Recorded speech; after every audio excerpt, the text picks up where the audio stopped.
C'est dans un esprit pionnier que la première édition du e-rallye a pu offrir une place à l'aventure humaine et aux technologies du futur.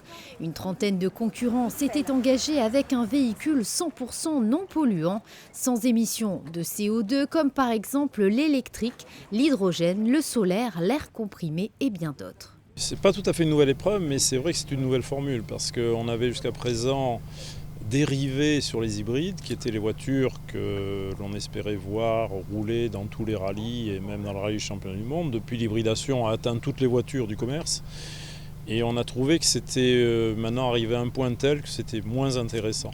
On s'est dit, pour avoir un nouveau défi, challenge en anglais, on va essayer de faire ça avec des voitures électriques, donc avec une autonomie limitée.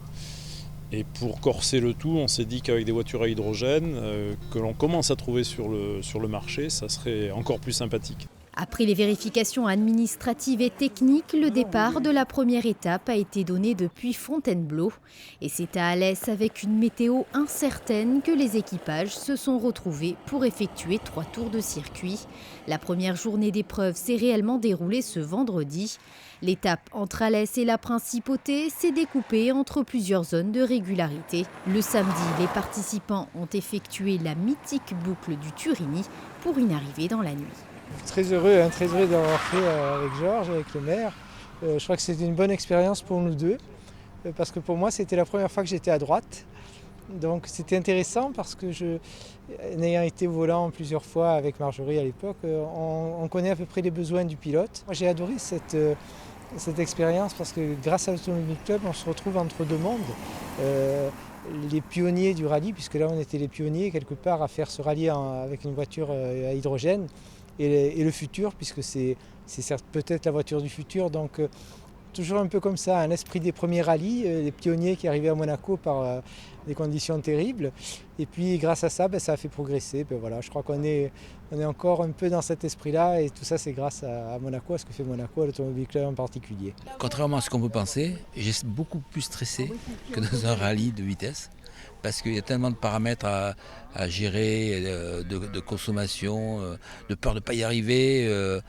En fait, on a roulé pratiquement pendant une semaine en dormant 2 heures par nuit, quoi.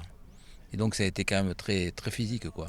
Ça rappelle les Monte-Carlo d'antan ? En fait, je pense que ça rappelle les gens qui faisaient à l'époque les rallyes qui partaient, les premiers rallyes de Monte-Carlo, où ils partaient à l'aventure avec, ils ne savaient pas où ils allaient trouver de l'essence, où ils allaient trouver tout ce qu'il fallait pour arriver à Monaco. Dans la ZR4, on a eu des soucis avec notre matériel électronique et je ne sais pas trop ce que ça donnait, quoi. Donc, en plus, il y avait du brouillard, c'était pas évident. Globalement, un bilan de l'épreuve ? Ah, c'était bien.